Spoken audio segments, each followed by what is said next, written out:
When we think about the civilizations that defined history, the same few names appear almost automatically. Rome, the Mongols, the British Empire. Their stories dominate documentaries, and their victories are taught in classrooms around the world. But history is far larger than the stories most of us hear. Scattered throughout the past are civilizations that governed millions and controlled enormous trade networks, yet remain largely absent from global conversations.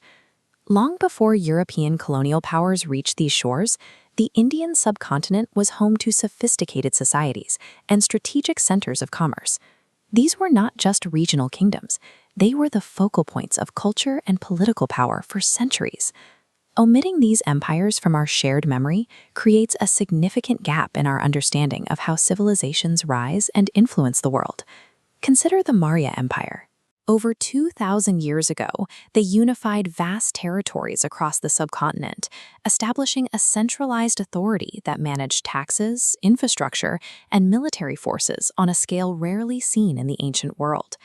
Centuries later, the Cholas projected power across the Indian Ocean with massive naval fleets, while the Vijayanagara Empire built a capital city so wealthy and architecturally advanced that it left foreign travelers stunned. These were true superpowers.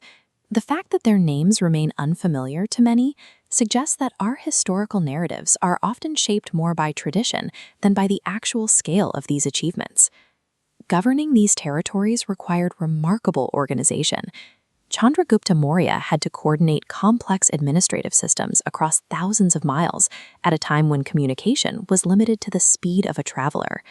But as these empires matured, their influence shifted from military strength to intellectual achievement. The Gupta Empire is often remembered as a golden age, where the pursuit of knowledge became a defining characteristic of the state. During this period, science and mathematics flourished. Scholars made discoveries that would influence generations, while art and literature reached new heights, attracting students from distant lands to Indian universities.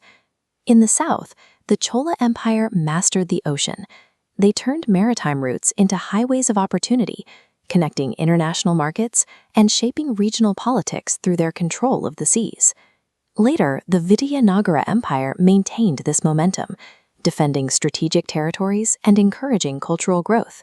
Their capital became a major economic center, fueled by trade and reflected in its massive, intricate temples.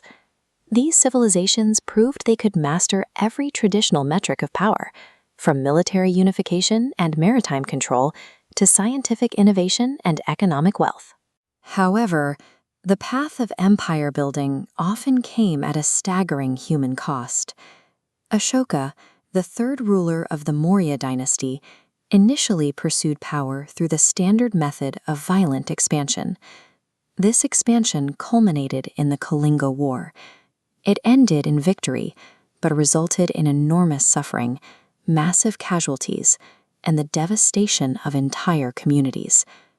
Surveying the destruction reportedly changed the emperor himself.